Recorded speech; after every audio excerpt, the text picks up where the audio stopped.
In this video, we'll go back to looking at the bike again, this time not just from a perspective of how far the bike moves when the pedals turn, but this time how much torque is applied, so how much force can be applied to the bike.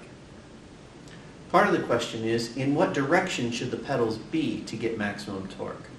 Now it seems like they should either be vertically like this, or horizontally like this. Those seem to be like two possible maximum cases.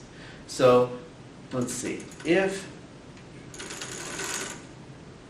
the pedal's vertical like this, and I push down, I push down as hard as I can on the pedal at that point, it's not doing anything. If I put it horizontally, and then I try and press down here, okay, that provided a lot of torque, right? So for the maximum torque, you want the pedals horizontal. When they're vertical, there's actually no torque at all. The pivot is here, R is really this shaft here, and then the force that I'm applying is straight down. So if R and F are parallel to each other, cosine of theta is going to be 0. Or you can look at it as the lever arm. The distance from this force vector to the pivot is 0. To get the maximum lever arm, or the maximum sine theta, you want it to be over here, so that the force is at 90 degrees to the radius. Alright, so that answers the first part.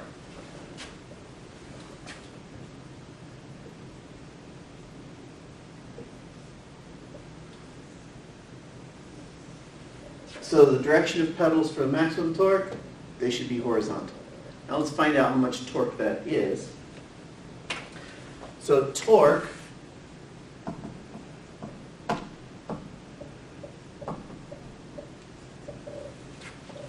is force times radius times the sine of theta. So I need to find out what that radius is. So if I measure here, I see that it is 17 centimeters. So R for the pedal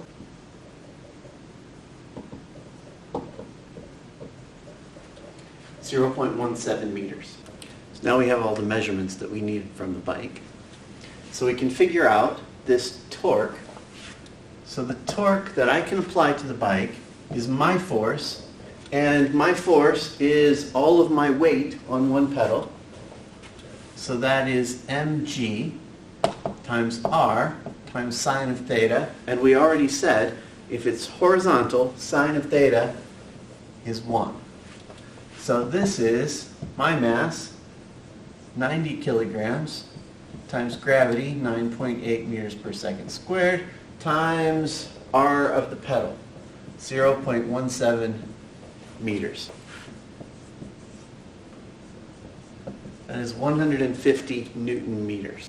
So the torque I can apply to the bike is 150 Newton meters. That's a torque applied here. Now, to get the bike to move, the crank here is connected to the back tire, and it's connected by the chain. So I need to figure out what the force is in the chain. So force in the chain, it's created by this torque. So the force in the chain times R times sine theta should be equal to that torque. Sine theta is from the pivot to the point where the chain is connected. So that's always at 90 degrees. So that goes away. So force in the chain is the torque that I apply over R crank. And that is 1,765 newtons. It's pretty amazing that my 90 kilograms, which is about 900 newtons, can generate almost double. So the force that's in the chain is almost twice my weight. So that's the force that's then applied here to the back wheel. So it's applied here at a distance R back. So now we can figure out what the torque is on the back tire. So torque on the tire is force of the chain times R back times sine of theta, and again, this angle, 90 degrees. So that goes to 1. So force of the chain we have, R back we have. So the torque on the back tire is 97 Newton meters. So that's how much torque is in the tire, and that then is applied to the ground. So if we want to find out the force on the ground, we have to do this again.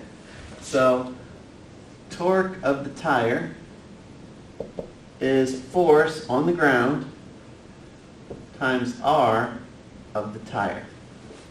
So force on the ground is torque of the tire over R for the tire. Torque of the tire we have here, R for the tire is there, 294 newtons. So that is the forward force of the bike tire pushing on the ground when I put my 90 kilograms down on the crank.